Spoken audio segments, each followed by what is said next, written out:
Chicken chop তো অনেক রকম করেই খেয়েছেন, এভাবে একবার বানিয়ে খেয়ে দেখুন।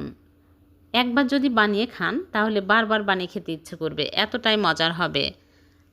খুবই সহজ বানানো, তাহলে চলুন দেখে নেই। প্রথমে এখানে 200 গ্রাম মুরগির মাংস নিয়েছি, হাড় ছাড়াই ভালো করে ধুয়ে পরিষ্কার করে নিয়েছি। ব্লেন্ডার জাগে নিয়ে নিচ্ছি পেঁয়াজ কুচি, কাঁচা মরিচ কুচি 2টা করে নিয়েছি। তারপরে আদা রসুন বাটা 1 টেবিল চামচ দিয়ে দিচ্ছি, দিয়ে আমি ভালো করে পেস্ট করে নেব। তারপরে এক সাইডে রেখে দিলাম। এদিকে চুলায় প্যান বসিয়ে 1 টেবিল চামচ তেল দিয়ে, তেল গরম হয়ে আসলে মাংসের কিমাগুলো দিয়ে দিচ্ছি, দিয়ে ভালো করে নেড়েচেড়ে নিব। তারপরে স্বাদ মতো লবণ দিয়ে দিচ্ছি। আর এখানে নিয়েছি ভাজা জিরার গুঁড়া 1/2 চামচ, মরিচের গুঁড়া 1/2 চামচ, হলুদের গুঁড়া 1/2 চামচ, আর দিয়ে দিচ্ছি গোলমরিচের গুঁড়া 1/2 চামচ। আর এখানে সয়া সস 1 টেবিল চামচ দিয়ে দিচ্ছি, দিয়ে ভালো করে নেড়েচেড়ে নিব।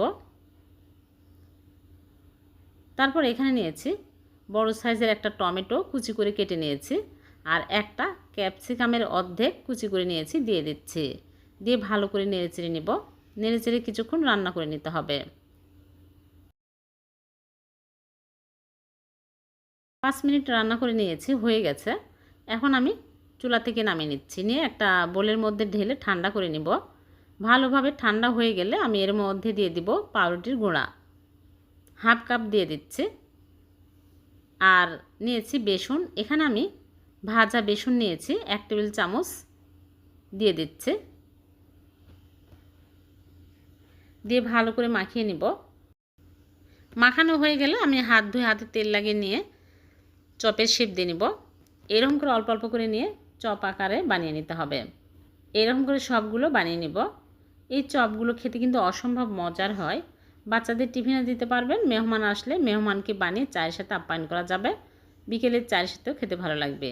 তারপরে আমি একটা ডিম আর সামান্য লবণ ভেঙে ভালো করে ফেটিয়ে নিচ্ছি।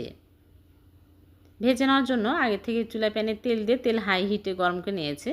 একটা করে চপ আমি ডিমের মিশ্রণের মধ্যে চুবিয়ে তারপরে এই গরম তেলের মধ্যে দিয়ে দিচ্ছি।